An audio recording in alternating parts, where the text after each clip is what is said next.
ndodhi një fenomen, kur data 8, data 9, data 10, të gjithë ata që ishin protagonistë kryesor, u shkuan prindërve tyre në për familje dhe shkoni të hiqni fëmijët tuaj. Nga lëvizja, siç ndodhi me Azemin, siç ndodhi me mua, me Tim Vlla, me shumë të tjerë, edhe prindërit erën Tiranë. Po, Imati ishte bashkë me ne. Ishte domethënë një hap para nesh, por gjithmonë na kishte porositur. Mos hynin në burg në tropoj, sepse do hynin si 2 punëtorë krahu. Shkonin në Tiranë, se po hyt në burg si student, do ta marrin vesh gjithë Shqipëria. Po hyt në burg në tropoj, do ta marrë vesh askush.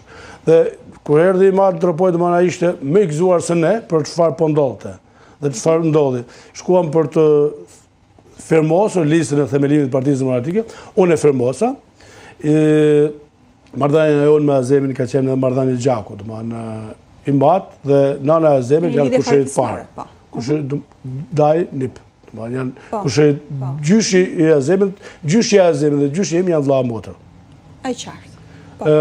Baba me nanën e tina ishin kushërit parë, në dytë. Dhe i thot, daj do firmosish edhe te? Tha, ja, unë nuk do të hynë partinë tuaj. Kjo është koha juaj dhe ju do të bëni ndryshimin. Ne, koha jonë kam baru.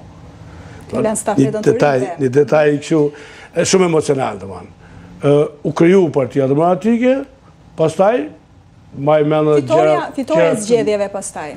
Pastaj, viti parë, se ne nuk e kemi fituar zgjedhjet me 31 mars të vitit 1990, ndoshta edhe për shkak të greve suris, që është një monument i dytë i lëvizjes sëndore, po aq i rëndësishëm sa 8 dhjetori. Sepse ishte legalizuar pluralizmi, krijoheshin parti, buset e Enver Hoxhës ishin në çdo shesh. Në sheshin Skënderbej dhe në çdo shesh shqipërisht, në çdo zyrë, çdo institucion. Marksizmi, leninizmi, lanë e detyrueshme. Historia e Partisë Punë Shqipërisë, lanë e detyrueshme në disiplinat e shkollave të mesme të universiteteve. Çdo institucion në Shqipëri mbante emrin Enver Hoxhës. Universiteti Enver Hoxha, Hidrocentrale Enver Hoxha, Kooperativa Enver Hoxha, gjithçka Enver Hoxha. Organizata e pionierëve Enver Hoxha. Simbolet ishin të gjitha të vendosura, pluralizmi politik fals. Studentët me koshiencë absolute u rasën në grevë turisë me 20 shkurt.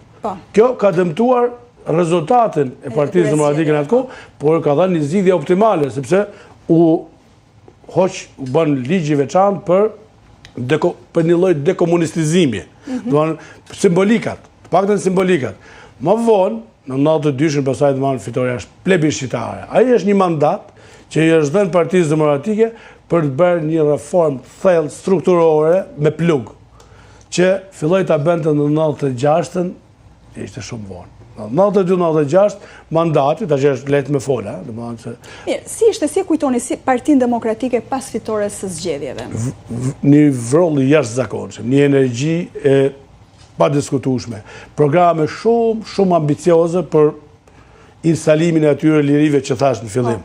Pastaj përdorimi i tyre është vullnet individual i gjithsekujt. Ti mund t'i japësh dikujt lirinë e Zotit dhe ai e demonton për një sekondë. E bjat dikujt atë çelësin e armës bërthamore, që është i papërgjegjshëm dhe ai është përthen. Kështu ndodhi edhe me produktet që nxori lëvizja studentore, u përdorën nga njerëz papërgjegjshëm, shumica e lirive në këtë vend dhe jemi në këtë rrethancat, jemi në këtë kushte që të pafavorshme. Pas Rumanisë, pas Bullgarisë, po them edhe pas Maqedonisë në formimin në aspektin e shtetëformimit. Me vjen shumë keq ta shoh. Keni përgjegjëse të gjithë klasën politike shqiptare apo parti në pushtet? Po të shohësh se çfarë ndodhi në 97-ën, domethënë pati një urrëtie patologjike për ata që sunduan, ata që drejtuan Shqipërinë në 92-96.